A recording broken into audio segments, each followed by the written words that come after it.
Here's an easy card trick that you can do right away.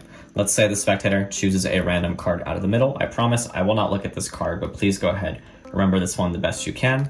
Once that card is remembered, we can have the spectator take it and lose it anywhere in the center of the pack. And I could hand the deck over to them to shuffle if they wanted to, but I can also do it myself. It's completely up to them. But once the cards have been mixed, I'm now going to try the impossible. I promise I was not looking at your card. However, I do think that if I just look through the cards, I will be able to locate the one that you chose. And I think it should be this card right here. I'm getting a strong feeling on this one was your card, the 8 of clubs. This trick is extremely easy to do. You will need to prepare the deck ahead of time before you start the trick, and the preparation is to separate all the red cards on one side and all the black cards on the other side. So essentially what you will do is have the spectator choose one of the cards from the top half, and to ensure this, you're going to spread very slowly. Don't go very far and don't go very fast. This will make sure that they only pick a card from the top half, which you know will be the color black or red. It's completely up to you which color you want to force. However, whichever color they choose from the top, you're now going to spread to the bottom of the deck as they're looking at their card and being distracted. So now when you ask them to place the card back in the middle, you can either spread the cards out like this and just have them slotted in, or if you're worried about them putting it in the top half, you can also open the cards and just have them place it in this exact position. So now they'll be forced to place it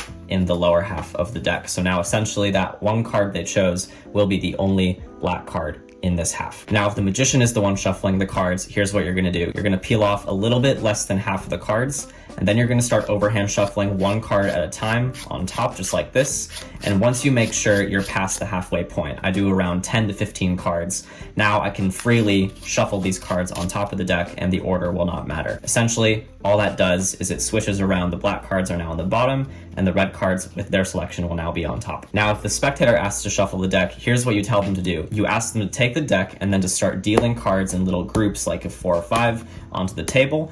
And then when they get to about the halfway point, you tell them they can also deal one by one. And this will make sure that they get past that halfway point. And once they do about 10 to 15 cards, now you can tell them to do little groups again. They can even shuffle the cards in their hand like this and then drop the cards. So now they can completely mix up the order of these cards, but this will not disturb the order and the setup of your deck, because now you're gonna take the cards back and you can still look through the cards. You will see all the black cards on one side and all the red cards on the other side, but their card will clearly be the odd one out. Right before I let them look at the card, I will recap and say, remember, the deck has been completely shuffled by both of us. You were able to choose any card in this deck, and now the setup is completely destroyed so that when they look at the card, they'll have no idea how you were able to find it.